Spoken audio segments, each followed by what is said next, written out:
So for my server project this semester, it's a little different from last semester. I actually ended up over the summer getting this Power Edge server. Originally it was running on this server down here, the Reliant, but I'm using that one for my server 3 class. And so I decided to use this one as well. So this server is a Dell Power Edge. It has two Intel E5 2620 V3s. Those are each 6 cores. 12 threads, so we got a total of 12 cores and 24 threads.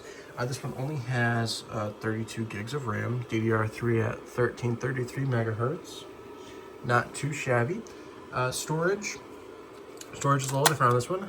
I used to have 8 terabytes of SAS storage. I'm still doing that, but for this one, I have a 500 gig SATA SSD. I have a spinny terabyte hard drive SATA, and I also have back here an NVMe card with a 500 gig NVMe SSD. If we go around in the back here, we have two 1600 watt power supplies. They are hot swappable as well as redundant. So that's always nice to have redundant power supplies. Like I said, it's a Dell PowerEdge R620. Pretty much everything came stock in it. It did not come with the drives. I sourced those myself along with the PCIe card. The memory came in it. The processors are the same. It's currently running Windows Server 2019 Standard Edition. Overall, it cost me about $120 for the server. Just for the server itself. So then I had this hard drive was laying around, so I just threw that in. This one I actually purchased the hard drive here. I ended up purchasing this for about $29, about $30 after shipping off eBay. And then the NVMe card and the PCIe riser back there was about $100 in total to get that all up and running. This currently is running 3 virtual machines in VirtualBox. They each have about 4 cores. Since we have 12, running 3, that gives about a little bit left for the system. They also have 4 gigs of RAM. So that's one of the biggest downgrades that I actually did, was when I went from this machine to this machine. You know, we had a significant drop in resources. But I do think it was beneficial. This one has really come in handy with the amount of cores and the 128 gigs of RAM and the 8 terabytes of storage. Has really come in handy with the Server 3 project and some of the other personal projects that I'm working on.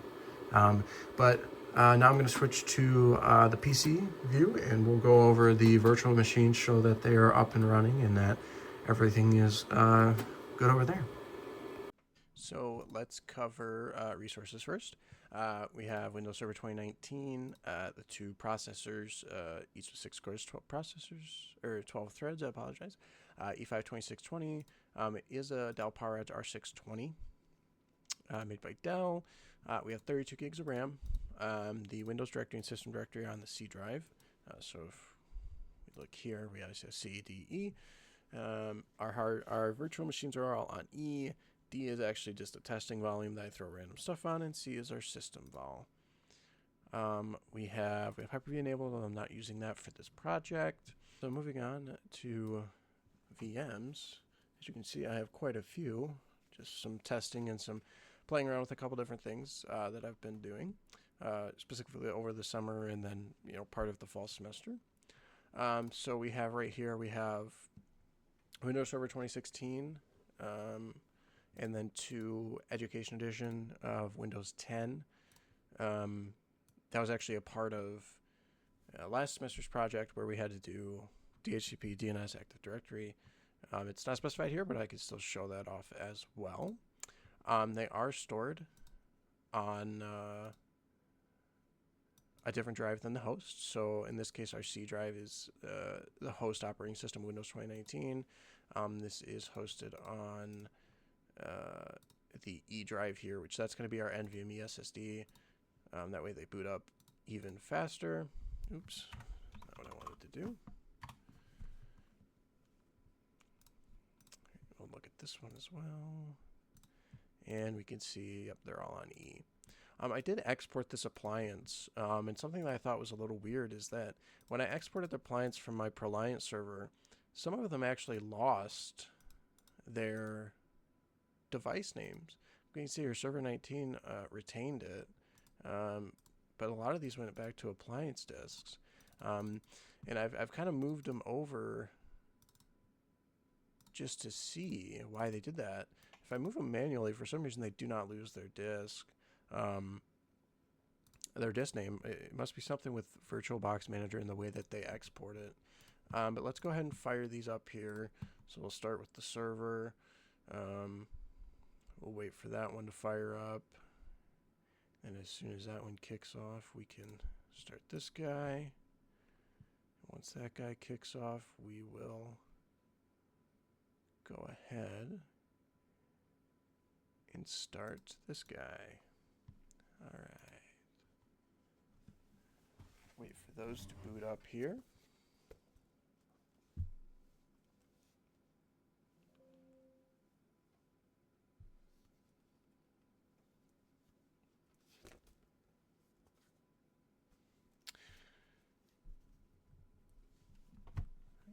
And like I mentioned, each of these VMs is running on 4 processors with 4 gigs of RAM.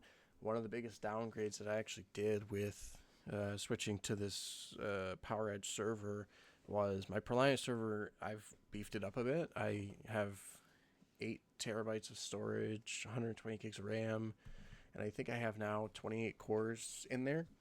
Because I got a really good deal on some processors. But that was one of the biggest downgrades. Is this server is kind of acting more of like a testing, whereas my Proliant server is actually running some services that I use, and I have a few other things planned that I'm going to push out and run on that server. The other downgrade is that you might have noticed in the very first part, the Proliant server is a 2U full-length server, whereas the PowerEdge is a 1U server. The 1U server is substantially louder. Matter of fact, sitting here with noise-canceling headphones on, I can still hear it humming in the other room. When I run my other server, it doesn't have that issue.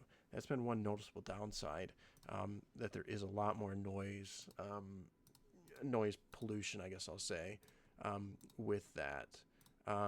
So we'll go ahead here. We'll sign into the server first.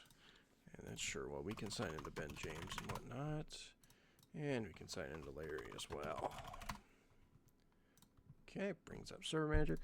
Like I said, this is a DHCP DNS Active Directory server. So it's handing out DHCP DNS as well as Active Directory. Obviously, we signed in under Larry Jones and Ben James.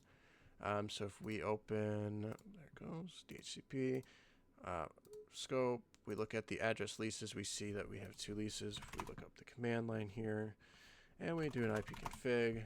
Okay, so this guy's number 4, so he is desktop. I don't want to do your updates. No. He's going to be desktop B89. And then if we do it on this guy as well, he should be .9 or .3. Sure is. If we do an IP config all, we see, obviously,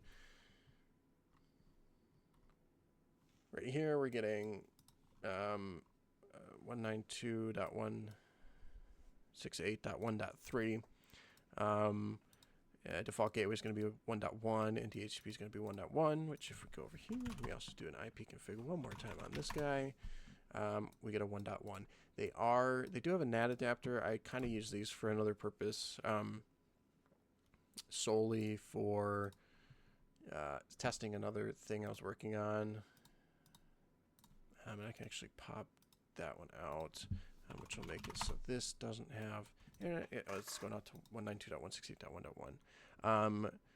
So the 10.0.2 is actually my private network that's sitting on my personal switches in SonicWall.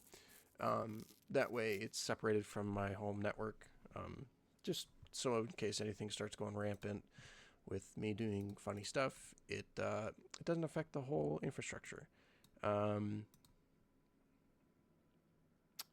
yeah. The process to get this sorted was actually relatively easy. Obviously, I did switch this server out in the summer.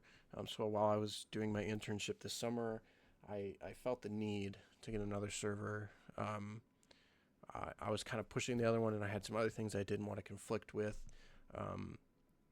running, and so I decided we'll get another one going. So I did some looking. I found this.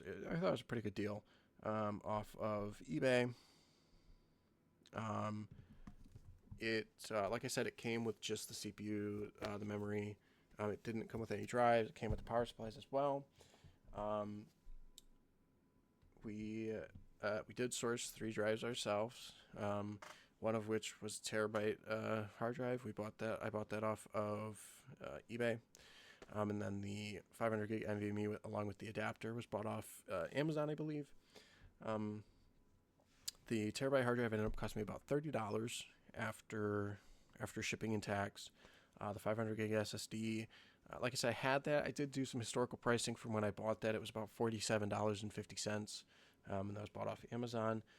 And then the 500 gig NVMe SSD with the PCIe card was $93.26. So not too bad. I thought it was a pretty good deal. The reason why I have 3 is actually when I started to do this, it's running on a SAS controller. However, it won't read SAS drives for some reason. So I ended up kind of toying around with multiple different kinds of drives, and I had the drives, so I figured I'd throw them all in there. But yeah, we can also test the DNS. We can do NS lookup. We can do, I don't know, bestbuy.com, which actually we're going to need to throw this guy back together here.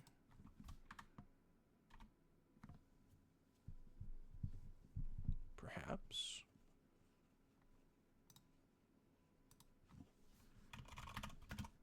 Flush it.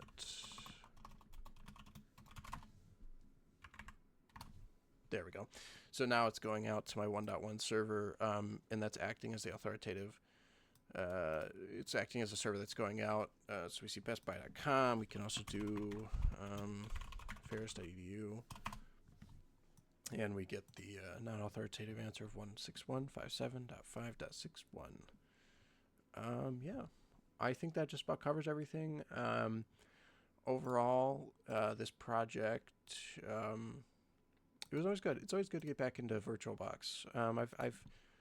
I've started to explore with Hyper-V a little bit more.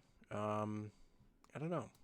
I feel like each has its own benefits, and there's definitely